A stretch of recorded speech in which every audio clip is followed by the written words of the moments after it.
بسم اللہ الرحمن الرحیم۔ السلام علیکم پیارے بچوں، کیسے ہیں آپ؟ یقیناً ٹھیک ہوں گے، تندرست ہوں گے، بہت خوش ہوں گے۔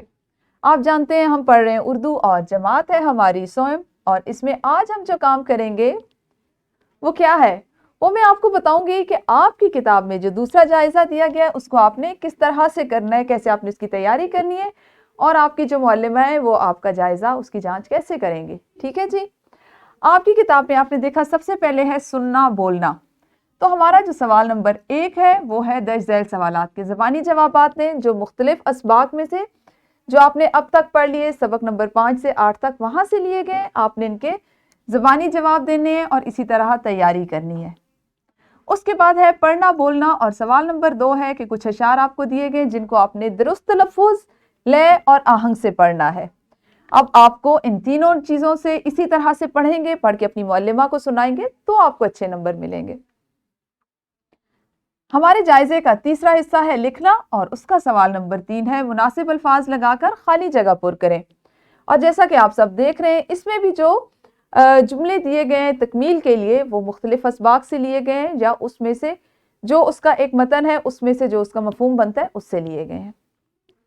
سوال نمبر 4 درست جواب کے دائرے میں رنگ بھریں، اور یہ اسی طرح سے ہے کہ آپ کے کسی ایک سبق سے نہیں لیا گیا بلکہ سبق نمبر 5 سے 8 تک کے تمام اسباق میں سے کچھ نہ کچھ حصہ یہاں شامل کیا گیا۔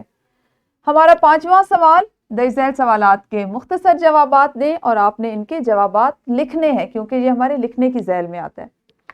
آپ جانتے ہیں آپ کی سننے، بولنے اور پڑھنے سے جانچ کے بعد لکھنے کی جانچ ہوئی، اور پھر ہماری ایک چیز رہ گئی جو ہے زبان شناسی۔ اس میں آپ نے تخلیقی لکھائی میں اپنے اسکول کے صدر معلم یا صدر معلمہ کے نام درخواست برائے رخصت ضروری کام تحریر کرنی ہے، 3 اسم معرفہ اور 3 اسم نکرہ تحریر کرنے ہیں، اور درج ذیل اقراری جملوں کو استفہامیہ جملوں میں بھی تبدیل کرنا ہے۔ تو یوں یہ تقریباً 2 دن میں 2 کلاسز میں آپ کا یہ جائزہ جو ہے یہ مکمل ہوگا، اور پھر پتہ چلے گا کہ آپ نے اپنے سبق نمبر 5 سے 8 تک کیا چیزیں سیکھی، اور جو چیزیں سیکھی آپ کو وہ کس حد تک آپ اس پہ عمل کر رہے ہیں، اور کتنے آپ کے سیکھنے کے عمل میں اس سے بہتری آئی۔